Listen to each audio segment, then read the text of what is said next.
Good day mga ka-iPro! Welcome po sa ating tanungan session. At para sa video na ito ang ating tanong. Chairman, ito po yung tanong natin. Seeking advices lang po sana. I have credit cards po. Gusto ko sana gawin pang business, but I don't know how and where to start. Credit card ang gagamitin. Full-time daw siya na empleyado. Gusto ng extra income kasi hindi daw pwedeng umaasa sa isa lang na source of income.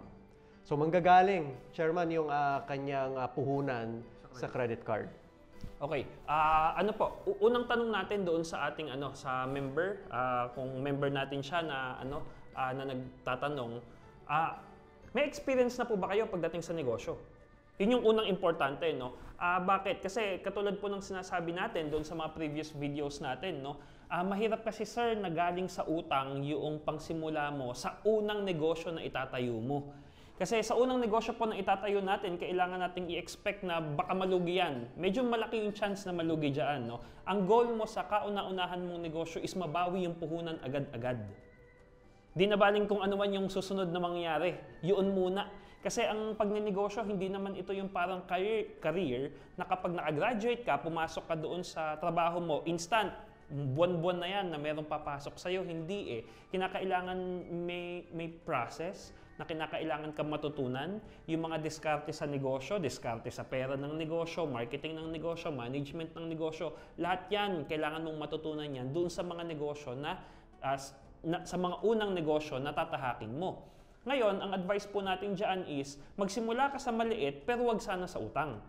Kasi kapag galing sa utang yan, kailangan nating isipin paano kung malugi at hindi mo mabalik yung puhunan, di mas malulubog ka pagdating doon sa pagkakautang. So yun po yung tanong natin na kauna-unahan.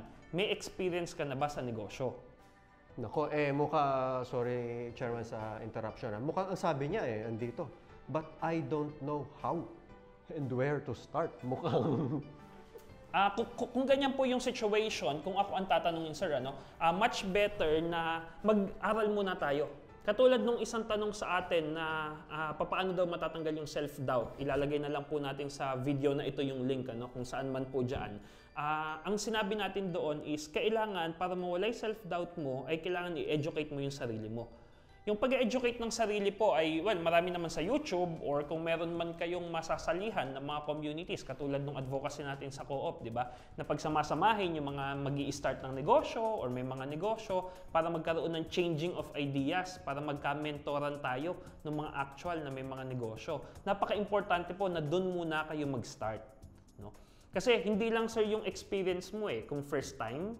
Ikalawa na kailangan mong tanungin dyan is yung oras na kaya mong ilaan. So sabi niya doon, full-time siya na employee.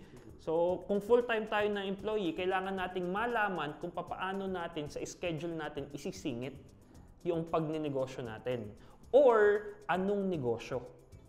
Anong negosyo yung hindi mo masyadong kailangan, alam mo yun, hindi mo masyadong kailangan ng effort, hindi mo kailangan masyadong bantayan ng oras. Kasi katulad ng mga dito sa atin sa iPro, mga sari-sari store, halimbawa. Okay, kung may kapatid ka, pwedeng siya.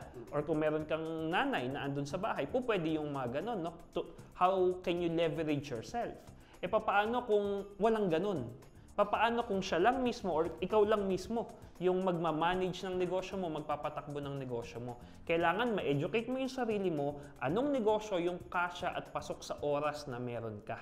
Kung gusto nyo po mag-join sa ating mga savings and deposit program or gusto nyo po mag-loan upang magkaroon ng additional funds sa inyong small na business, mayroon po tayong free membership orientation sa ating cooperative.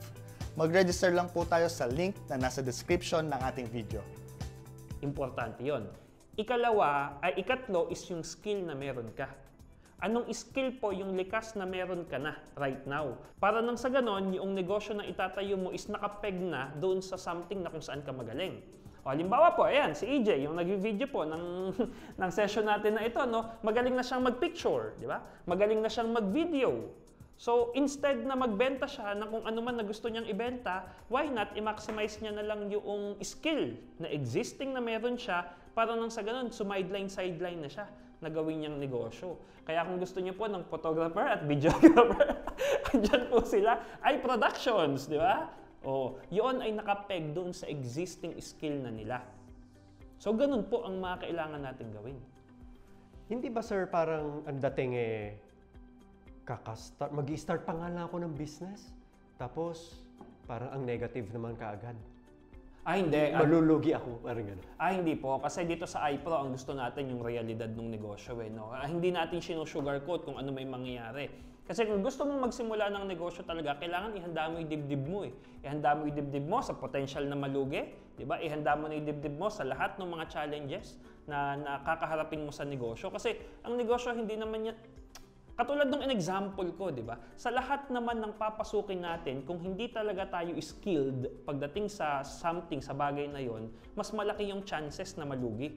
Sabi ko nga doon sa isang tanungan session sa self-doubt na tanungan session, sabi ko, ako man na nagnenegosyo, confident man ako sa skill na meron ako, pero kung bigla mo akong pag-ooperahin ng isang tao, magdududa din ako sa sarili ko. Hindi ba?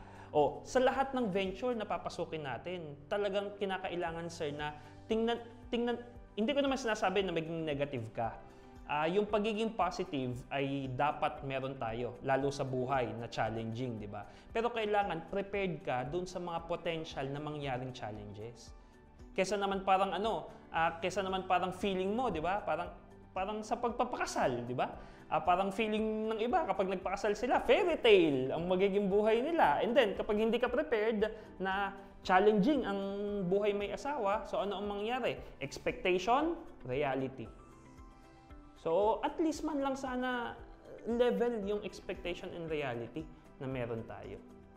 So, sir, parang nakakaano naman na negative na hindi po. Okay?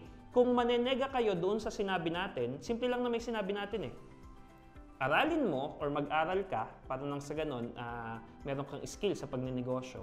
Para nang sa ganon, yung sa oras na meron ka, ma-assess mo yung sarili mo. Kung anong type ng negosyo yung kaya mong i-pursue. And then, yung skills na meron kayo. It's just self-assessment. Okay? Self-assessment lang yung gagawin natin na yon. Negative ba siya? Hindi. Pero kailangan lang natin siyang gawin. Sabi nga nila, if anything can go wrong, it will. So, Murphy's Law, ang tawag po doon. No? Everything that anything that can go wrong, will go wrong. Parang ganon. That is Murphy's Law ang tawag nila dyan. So, you just have to be prepared dun sa mga worst case scenarios. Sabi nga nung teacher ko, sir, nung college, pagdating sa exam, hindi ko makakalimutan yun, sabi niya, prepare for the worst, but hope for the best. So, yun lang din magagawa natin sa negosyo. Prepare for the worst, hope for the best. Ka-iPro, kung ikaw may katanungan pa na maaaring makatulong sa paglago ng iyong negosyo o kabuhayan, i-comment mo lang yan sa ating comment section. Dahil kasi medyo iba yung situation niya dahil manggagaling sa credit card yung kanyang pangpuhunan malugi man yung negosyo, kailangan mong bayaran yan. Tama. So, pagdating doon, wala akong katulad nung sa kwentuhan session natin, di ba, nung nakaraan, sabi ko doon, kung kayo po ay may experience pagdating sa pagnenegosyo at kukuhanin ninyo yung kapital doon sa pangungutang, wala akong question doon dahil may experience sila sa pagnenegosyo. Somehow, alam na nila yung ginagawa nila. Pero kung first time na magbi-business at sa utang siya manggagaling, mas maganda po na hindi. Kasi baka mapanghinaan ng loob Baka pag nalugi, mapanghihinaan ng loob yan. Kasi nalugi ka na sa negosyo, may utang ka pa. Yung nalugi ka sa negosyo, pera mo lang naman yun, di ba? Pwedeng yung pera na yun, nagastos mo lang sa pagkain sa labas. So nalugi sa negosyo, at least may natutunan ka. May moral victory kahit papaano. So yun po. So sa nagsisimula, mas maganda sana na wala ka ng kapital na gagamitin na mula sa utang. Para hindi double dead, sabi nga nila, kung malugi man. At least makakatulog pa rin ng mahimbing. Walang kakatok sa kinabukasan pagising mo, may kumakatok. Alright, so sana po, ma'am o sir na nagtanong po sa atin ay may natutunan po kayo.